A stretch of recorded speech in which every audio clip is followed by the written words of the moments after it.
السلام علیکم، آپ دیکھ رہے ہیں سب کا پاکستان نیوز یو کے۔ میں ہوں منیر پیرزادہ۔ آئیے ایک نظر دیکھتے ہیں آج کی یہ خبر۔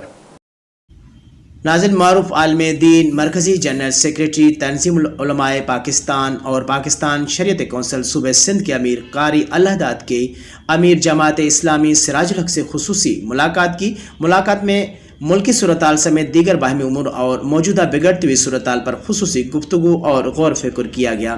اس موقع پر مرکزی جنرل سیکریٹری تنظیم العلماء پاکستان اور پاکستان شریعت کونسل صوبہ سندھ کے امیر قاری اللہ داد نے میڈیا سے گفتگو میں کہا کہ پاکستان کی موجودہ صورتحال کافی سنگین بنتی جا رہی ہے۔ معاشرے میں دین کی رغبت کو فروغ دینا چاہیے۔ علماء کا قیام پاکستان سے استحکام پاکستان میں بہت اہم کردار رہا ہے۔ پاکستان ہماری ماں ہے اور ہم پاکستان کے فلاح و بہبود کے لیے شب روز کوشاں ہیں۔